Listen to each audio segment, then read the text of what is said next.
رنګه غوږونه ناول نهمه برخه. تواب وویل زه نور له تاسو سره نه یم. د کلي خواته ګړندي ګامونه یې واخیستل. خلکو یو بل ته وکتل. څو کسانو منډه ور واخیسته. د تواب تر مخ ودرېدل. یودم یې وژړل. په ژړا کې یې بښنه ترې وغوښته. ټول پښېمانه ول. تواب وبخل. دا امر وکړ چې اسیران راوباسي. له کوټو 2318 ژوندي او 182 مړي راوویستل شول. دا خلک له ویرې مړه شوي ول. تواب لاس تړلي ژوندي کسان د خاورو د غونډۍ تر مخ په لوی میدان کې ودرول. کلیوالو د مړه شویو عسکرو جسدونه وسوځول. ژوندي عسکر ورخطا وو. هر یو خپل مرګ ته ماتله وو. تواب 300 هغه کسان ترې بیل کړل چې په غاړه یې تور خالونه معلومېدل. د نورو تر مخ درېدو خبرې وکړې. د چاچا او د مشر ظلمونه یاد کړل. د رنګونو او تعصب په اړه وغږېد. تواب خبرې کولې. عسکرو په حیرانۍ ورته کتل. وروسته یې د ژوندي پاتې کېدو په بدل کې ژمنه ترې واخیسته. عسکر به بیرته چچ ته نه ورتلل. د تواب په امر د دوی لاسونه خلاص شول. هر یوه ته یې نیمه نیمه لمن خاوره ورکړه. عسکر خپلو کورونو ته لاړل. تواب خوشحاله و. غونډۍ له تلفاتو پرته نیول شوې وه. یوازې یو کلیوال مړ و. برج ته د ختلو په وخت یې له لندې زینې پښه وښویېده. نږدې کلي اوسېدونکو خبر شول. سلګونه کسان له لویو وړو خلطو سره راغلل. خو تواب د خاورې تر غونډۍ چاپېره خپل کسان ودرول. هېچا حق نه درلود چې غونډۍ ته ورنږدې شي. ځینې کلیوال په غوسه وو. ویل چې د تارا دوهم چچ دی. د انصاف خبرې دروغ دي. دې غونډۍ خپل ملکیت ګڼي او ځینو کسانو ته خاوره ورکوي، ځینو ته یې نه ورکوي. دا د ملکیت دی. تواب وویل چې غونډۍ ته ورنږدې کېدونکي کسان وژل کېږي. خلک احساساتي شول. یوې ډلې خاورو ته ورمنډې کړې. خو د 2 کسانو تر ګېډو نیزې اوچتې راوختې. ډله بیرته شاته شوه. لاړې باد شوې. کلیوال په غوسه ول. ویل چې تتارا خپل خلک وژني. تواب چیغه کړه. ویل چې چورمان اغلا، څوک چې له زوره کار اخلي سر یې د پرې کولو دی. کلیوال شاته شول. ډونګېدل. دوی له تشو خلطو سره بیرته کورونو ته لاړل. تواب کېناست. د 2 کلیوالو جسدونو ته یې وکتل. سر یې وځړېد. وږه یې درنه شوه. جوجو وویل مه خفه کېږه، بله چاره نه وه. نرمښت هر وخت ښه نتیجه نه ورکوي. که دې دا خلک چورته پرېښي وی اوس به د خاورو غونډۍ نه وه. د تواب په امر 300 خال لرونکي اسیران کوټو ته ننایستل شول. دوی هر یو لسګونه قتلونه کړي وو. پوښتنې ضرور وې. پیرې پې ودرېدې. تواب د خاورو غونډۍ ته وخوت. یودم یې تر یو بوټي ټوپ کړل. کېناست. د بوټي وړو پاڼو سمې سترګې درلودې. ژوندۍ سترګې یې غړولې. دوی یوه شېبه همالته ودرېد. تور لانده غرونه ځلېدل. بیرته لاندې ښکته شو. په چکړو کې د رغړېدونکو کسانو خټې وچې شوې وې. د په امر وچې خټې لکه میسونو وڅنډل شوې. اوږه یې درنه شوه. جوجو وویل په کلا کې یوازې 300 عسکر پاتې دي. چاچا او مشر د خاورې د غونډۍ له نیولو بې خبره دي. وخت مه تېروه. کله چچ څخه سپین غوږو سره په جګړه کې اخته کسان را وغواړې د کلا نیول مشکله نه ده. تواب د کلا په اړه معلومات وغوښتل. جوجو ور یاده کړه چې پر دیوالونو نشي وراوښتی. یوازې ولاړ لري د کلا دروازه. تواب 300 کسان د خاورې د غونډۍ ساتلو ته پرېښودل. ویل چې د خاورو وړونکي باندې رحم ونه کړي. د 100 تنه اسیران له کوټو راویستل چې تر نورو یې ډېر خالونه لرل. نو د یو خپلو څه کم 1200 کسانو سره د کلا خواته روان شو. کلا په یوه هسکه آباده وه. وخت ووت. نږدې ورغلل. کلا له لرې منظمه ښکارېدله. خو له نږدې پڼ دیوالونه کاږه واږه ول. مازې خټې تپل شوې وې. ګڼ کسان د کلا پر دیوالونو ودرېدل. دوی اوږدې نیزې درلودې. تواب چیغه کړه د خاورو غونډۍ مو ونیوله. عسکر مو اسیر کړل. هېڅوک مو مرستې ته نه راځي. تاسې 2 انتخابه لرئ، ژوند یا مرګ. د اسیر لاس تړلي کسان ور مخکې کړل. اسیران زړېدلي سرونه ودرېدل. دیوال ته دنګ سړو سرور پورته شو. پر مخ یې د جوړ شوي ټپ اوږده نښه ښکارېدله. تواب په فلم کې د چچ څېره لیدلې وه. د تواب په امر د یوه اسیر لاسونه خلاص شول. چچ باید له دې اسیر سره غږېدلی وی او اورېدلی وی چې غونډۍ د دوی له واکه وتلې ده. اسیر کلا ته ننوت. چچ ورک شو. خو شېبه وروسته بیرته په دیوال ودرېد. چچ د ورلېږل شوي اسیر پرې کړی سر تر څڼو ونیو. سر یې پرېښود. ولوېد. ورغړې. د تواب پښو ته نږدې یوې راوتلې تورې ډبرې ته تکیه شو. چت چیغه کړه، زه لا تر اوسه ژوندی یم. د څنګ لاس کره یې نیزه ور واخیسته، وار یې کړه. تواب سر ټیټ کړ. نیزه د شا د ولاړ کلیوال تر ستوني وخته. کلیوال په دروازه منډه ور واخیسته. دروازه له لیخک جلا شو، درب ولوېده. سرونه پرې شول، وینو دارې وکړې. تر زړونو نیزې وختې. تواب چت ته وکتل. په یوه نیزه یې دوه کلیوال سره وویشتل. د منډه ور واخیسته. پر خټینو زینو ور وخوت. له یوه خوا یوه نیزه راغله، د چچ تر اوږې ووته. چچ کوږ شو، د کلا د باندې خواته ولوېد. د چچ عسکر زړور جنګېدل. وارې خطا نته. د کلیوالو سرونه پرې کېدل، خو کلیوال ډېر ول. یو عسکر له 4 کسانو سره نشو جنګېدلی.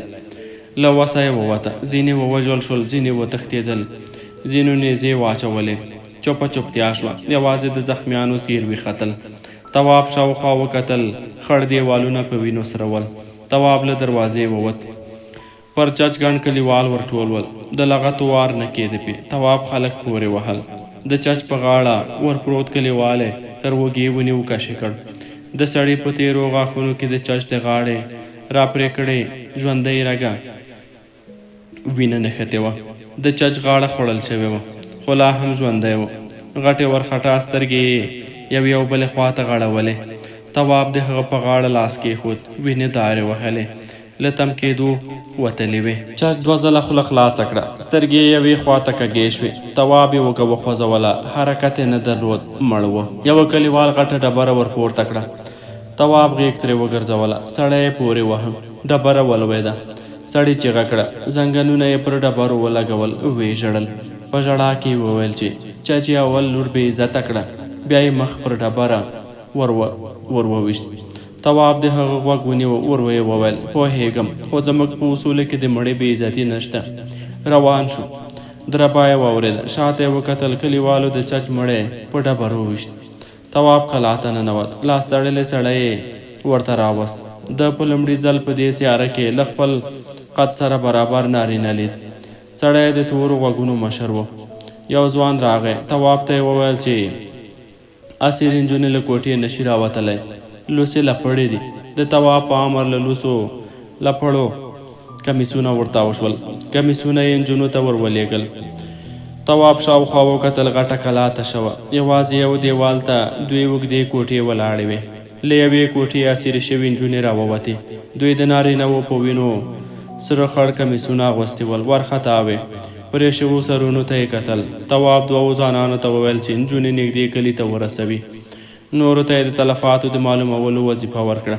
یوې کوټې ته ننوت. د 25 متره اوږدې کوټې په غولي کې 21 خاوره هواره شوې وه. په کږو تاخچو کې خټین لوښي ایښي ول. بله کوټه کې د نجونو له څیرې شویو کمیسونو انبار جوړو. د باندې ووت. له څو کلیوالو یې د مشر او چچ د ښځو د ماشومانو پوښتنه وکړه. یو هم نه پوهېده، ورک ول. تواب لرې ورولوېد. ور ویې وویل، جوجو چیرې؟ غږ یې وانه ورېد. شاوخوا یې وکتل. د غولي په تورو ډبرو کې یوه هواره ډبره مازې وخوځېده. تواب ورغی. په غولي پرتې نرۍ ډبرې د رڼا لپاره غټه چوله درلوده. د ډبره وښوروله. په زیر زمینۍ کې ولاړو ښځو له ماشومانو وارخطا سترګې ورته نیولې وې. تواب کېناست. شاوخوا یې وکتل. کلیوالي جسدونه پراته ول. ځینې په ټولول او بختل، ځینو شمېرل. تواب بیرته ښځو او ماشومانو ته وکتل. ور ویې وویل، ژمنه ده، تاسو به خوندي یاست، خو پورته به نه راخېږئ. ډبره یې بیرته سمه کړه. یو کلیوال راغی. د دوی تلفات ډېر و. تعداد یې 160 ته رسېده. د چچ وژل شوي عسکر 102 تنه و. تواب جسدونو ته ورغی. د کلیوالو مړي کتار منظم پراته ول، خو د چچ عسکر یو په بل اچول شوي و. حشرې راټولې شوې. د چچ د عسکرو جسدونو ور واخیست. د کلیوالو مړي به په کلیو کې د هغوی د خپلوانو سره سوځېدل. یودم د ښځو او ماشومانو چیغې شوې. تواب مخ ور واړو. یو کلیوال د زیر زمینۍ له سره نرۍ هواره ډبره لرې کړې وه. تر مټ نیولې کوچنی ماشوم ژړل. لاسونه او پښې یې وهلې. تواب چیغه کړه، ما! منډه یې ور واخیسته. خو کار له کاره تېرو. د ماشوم په غاړه چاړه تېره شوې وه. تواب په ځمکه لوېدلی په وینو سره نیزه ور پورته کړه. نیزه یې د کلیوال تر ګېډې ووته. له ماشوم سره یو ځای ولوېد. له زیر زمینۍ کوکې راوتې. خلک ډېر شول. ټول په یو وخت ولول. چاچا او مشر د دوی په ښځو او ماشومانو رحم نه و کړی. دوی هم رحم نه کوه. ټول غچ غوښت. تواب اصول یاد کړل. خو په غوسه کلیوال له اصولو تېر ول. دوی د چاچا او د مشر د ښځو او ماشومانو وژل غوښتل. تواب نیزه پورته کړه ویې ویل اول به ما وژنئ بیا به د لاندې ښکته کېږئ ماشومانو پسې. بې غاښونو ځوان له تواب سره ودرېد. خلک غلي شول. دوی په حیرانۍ تواب ته کتل. تواب وویل تاسو اصول را سره منلي دي. پر سرې ډبرې مو قسم کړی دی چې زما خبره به منئ. یوه چیغه کړه ته ولې د دوی دفاع کوې؟ تواب څو ګامه لرې ولاړ. مشر ته یې وکتل. د مشر سترګې راډې راختلې وې. تواب ورو وویل جرم فردي کار دی. تاسو د ښځو او ماشومانو نه یې متضرر شوي. خلک غلي وو. تواب وویل اصول دي. څوک چې نه مني ژمنه یې ماته کړه باید ووژل شي. د کلیوالو سرونه وځړېدل. تواب ورو وویل له دې ځایه ورک شئ لاړ شئ. خلک روان شول. تواب د زیر زمینۍ د سر ډبره بیرته سمه کړه.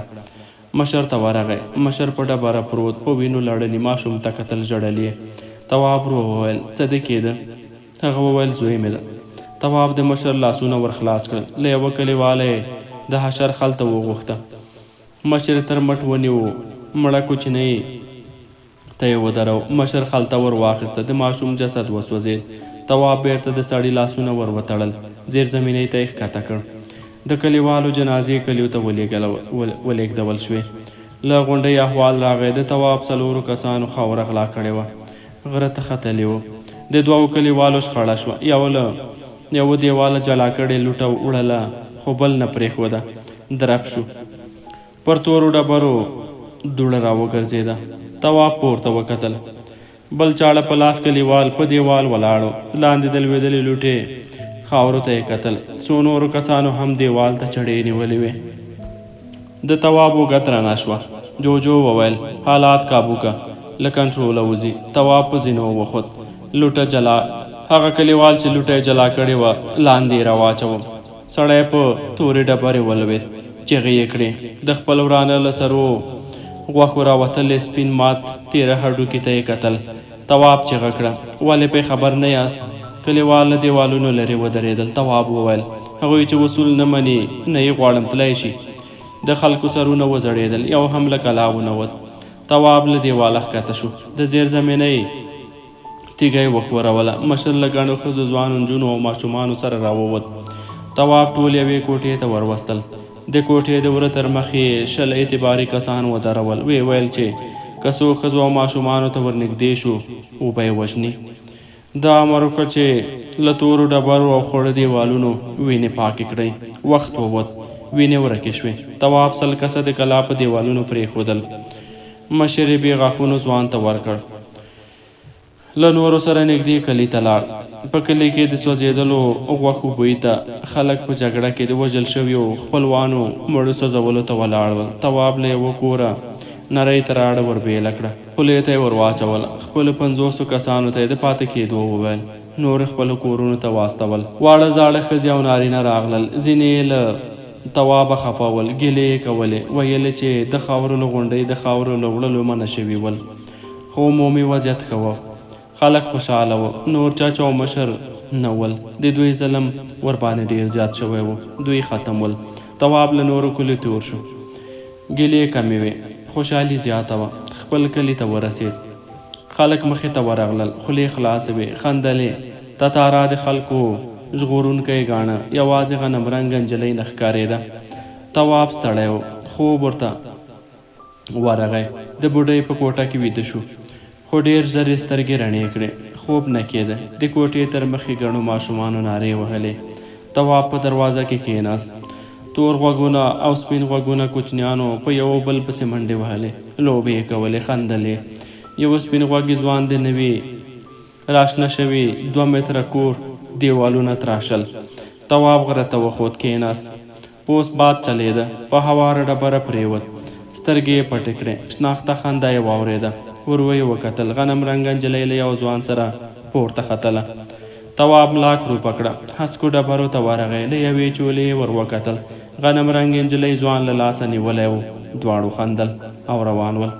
د تواب سترګې رډې راوختې. نجلۍ له ځوانه مچې اخیسته وه.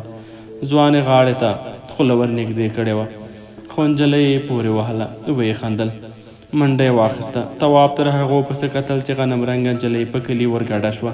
تواب سړه ساه واخیسته. همالته په توره ډبره ستوني ستغ پرېوت. ټټر یې دروند شو. جوجو وویل، په ژړا کې ډېر بد ښکارې. تواب وخوځېد، کېناست، مخ یې راواړاوه. په ژړغوني یې وویل، نه ژاړم. پر ډبره سپینه رڼا راوګرځېده. جوجو وویل، ما ولیدې ژړل دې؟ نه، اوښکې د نو د پټېدو نه دي. تواب په خپلو سترګو لستوڼی تېر کړ. ویې ویل، ولې به مې ژړل؟ ته خپله پوهېږې. تواب وویل، هغه مرداره په ژړا نه ارځي. جوجو وویل، دومره ژر قضاوت مه کوه. تواب ور وکتل. جوجو وویل، دا د خاورې غوندې دوه غله یې نیولي، درېیم ورک دی، څلورم مړ و، مرغۍ چیچلی و. تواب وویل، خبرې بلې خواته مه وړه. څنګه قضاوت؟ جوجو ورخطا شو. هېڅ، هسې خبره وه. تواب وویل، ما پخپله ولیده. غنم رنګې نجلۍ له ځوانه مچې واخیسته. جوجو غلی و. تواب وویل، خبرې وکړه. څه؟ غنم رنګه نجلۍ له دې سړي سره جوړه ده؟ جوجو وویل، اوس دا خبرې پرېږده. تواب چیغه کړه، دا زما د پوښتنې ځواب نه و. جوجو وویل، نه، دا ځوان یې اول ځل ولي. ځوان د پاڼو کاروبار کوي، کلي ته راغلی، پاڼې اخلي. غنم رنګې نجلۍ مخکې نه ولیدلی، خو کله چې پورته راختلی د دې د پام وړ و. همدې ځوان ته یې وویل چې راځه، غر در باندې ووینم. نجلۍ څارلې، ځکه یې ستا د پام اړولو په خاطر وخندل. د ځوان لاس یې ونیو، مچې ترې واخیسته، تر څو تا ته زور درکړي. جوجو غلی شو. تواب په حیرانۍ ورته کتل. جوجو وویل، غنم رنګ نجلۍ ستا ډرامه تکرار کړه، خو ته او دا یو فرق لرئ. تا قرباني ورکړه، دې انتقام واخیست. له دې تمثیله هدف دا و چې یوازې ته نه یې، نور هم شته. ارزښت ورته لرم. دا نجلۍ اوس هم ذهني کشمکش لري. نجلۍ ګوشه ناسته وي، ژاړي. په دې کار شاید تر یو وخته د سکون احساس وکړي. تواب وویل، اوس هم ورباندې ګران یم. جوجو غلی و. د تواب سر وځړېد، ژړا واخیست. پوه شوم، ورباندې ګران یم، اهمیت ورته لرم. زما بې تفاوتي یې ځوروي. که داسې نه وای دا کار یې نه کوه. له ډبرو د یو ماشوم ناره راغله. جوجو ورک شو. ماشوم تواب ته وویل چې د کلیو مشران د لیدو ته راغلي دي. تواب کلي ته ورغی. غنم رنګه نجلۍ کړکۍ ته ولاړه وه. ده ته یې کتل. غټې تورې سترګې له اوښکو ډکې وې. تواب مشرانو ته ورغی. ځینې یې ګیلمن وو. د خاورو غونډۍ یې د ټولو حق ګاڼه. تواب په نرمۍ خبرې ورسره وکړې. ویل چې په خاوره کې ټول شریک دي، خو چور نه غواړي. د ډاډ ورکړ چې له خاورو به سمه استفاده کیږي. ځینو مشرانو د کلا خبره یاده کړه. ویل چې سمه ده، د خاورو په غونډۍ کار نه لرو، خو د کلا لوټې باید د کلیوالو په مشرانو تقسیم شي. تواب خبره ورسره وکړه. ویې ویل چې کلا یوازې د مشرانو نه ده، ټول ولس پکې حق لري. خو دوی نه قانع کېدل. د کلا ړنګېدل یې حتمي ګڼل. دیوالونه باید د کلیو مشرانو سره ویشلي وای. خو تواب له اصولو نه تېرېده. خبرې وشوې، نور ورسره ومنله، خو دوو مشرانو لا هم خپلې برخې لوړې غوښتې. تواب څه ونه ویل، خو وروسته د همغه دوو مشرانو کلیو ته ورغی. خلک یې راټول کړل. ویې ویل چې همدا شی به نوي مشران را معرفي کړئ. د خیر سړي داسې مشران چې په غاړو تور خالونه ونه لري، شخصي ګټې پر ځای د ټولو سیاري ارامي ورته مهمه وي. کلیوال حیران ول، خو تواب ناست و. د نوي مشران غوښتل. خلکو په خپلو منځونو کې خبرې وکړې. نوي کسان یې وټاکل. زاړه مشران په غوسه شول. د تواب دا کار د خپلو ځانونو سپکاوی وګاڼه، خو د تواب خبرې غلي کړل. یا به زما خبره منل کېږي، یا به له کلیو شړل کېږئ. تواب له خپلو 50 کسانو سره غره ته وخوت. سمڅې ډېرې وې، خو د زندان د جوړولو لپاره دوی لویې سمڅې انتخاب کړې. ویې ویل چې د سمڅو خولو ته یې لویې ډبرې راوغړوئ او تنګې کړئ. یوازې د یوې دروازې ځای پرېږدئ. په توره سیاره کې اول ځل عمومي زندان جوړېده. تواب غونډۍ ته ورغی. هر څه سمبول په خاورو پیره کېده. د ګڼ کسان کلیو ته ولېږل. باید د کلیو له مشرانو سره غږېدلی وای. کلا ته ورغی. د کلا تر مخ ګڼې ښځې، ماشومان او نارینه ولاړ ول. دوی د کلا د لیدلو ارمان درلود، خو نیزه لرونکو کسانو نه پرېښودل. تواب خلکو ته شرط کېښود، لوټي به نه وړي. خلکو ژمنه ورسره وکړه. سلګونه کلیوال کلا ته ننوتل. تواب ورغی. پر یوه ډبره کېناست. ښځو او ماشومانو په راوتلو راډ سترګو دیوالونو ته کتل. دوی تر دې دمه دومره ډېر ثروت نه و لیدلی. یو ماشوم دیوال څټه.